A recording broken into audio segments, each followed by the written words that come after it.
According to SMAP, a human resource research company, 81% of employees are considering leaving their jobs today. It even gets worse, 85% of employees are not engaged to their workplaces. That means they can take off at any time. Therefore, my question is, would you rather work for someone or work for yourself?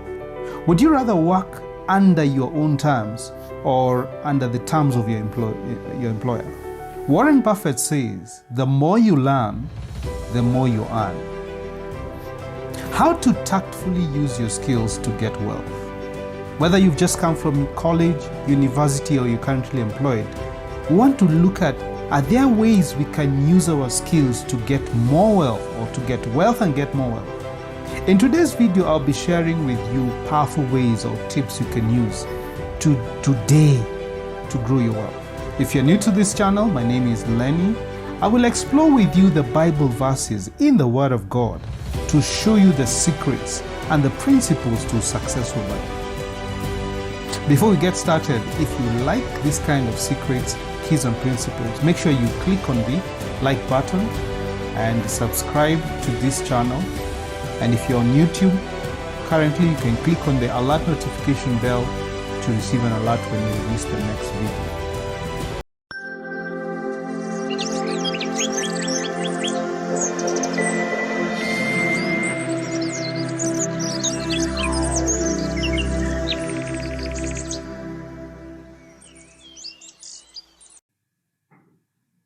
Where does your journey to wealth begin?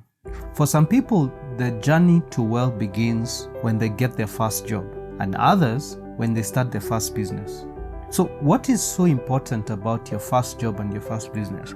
For most of us, when we began, our first job was primarily for provision of food, shelter, and clothing. You just needed money now so that you can fulfill those things. That's why you were looking for the job. Some were broke. Some of us were broke. You finish your university degree, you come back home, you don't want to ask your parents for money, you don't want to stay where your parents are, you need to move out. And what do you need next? You need a job to make that happen. So you're not thinking about wealth. You're only thinking about, I would call it in brackets, survival. You're also doing it because you want to show society and your community and parents that the investment that they have made in you actually makes sense. That you're producing something with it. It's making sense. And the world today, or the community around us, feels very comfortable once they hear that you're living by yourself. It doesn't matter what you're doing, so long as they know that you are living by yourself, you're providing for your needs, you're not bothering anybody, you're not too concerned about what exactly you're doing. But that's the society we live in. We don't start thinking about wealth. We start, number one, about survival, which is food, water, shelter, and clothing. And then number two, to fulfill or to give back to the people that took care of us so far. So then where do we move on, or what do we do then to move on to wealth? Wealth requires us, after we get the first job or start the first business, to develop skill. What skills are you having right now, or are you developing right now? That is the beginning of wealth, skill. To develop these skills, you will find yourself even working for free.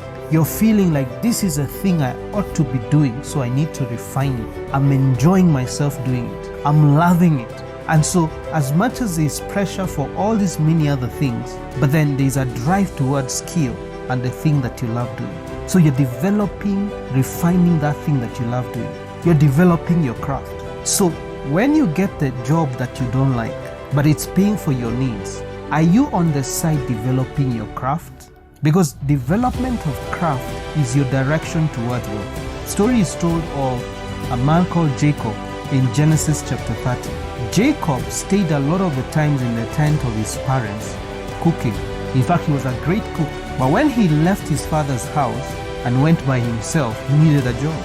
And the job available was to tend for the flock of his boss, which he took up very well. But after more than 14 years, he was skilled in tending to the flock because of the increase that his boss said he brought by tending to the flock. That this particular person, Jacob, had done so well that the boss was not willing to let him go.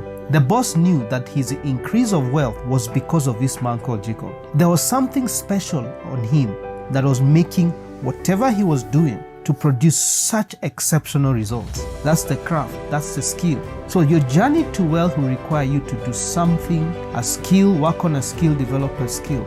The other thing that your journey to wealth will require you do is that you practice, that you have an opportunity to put your skill into use.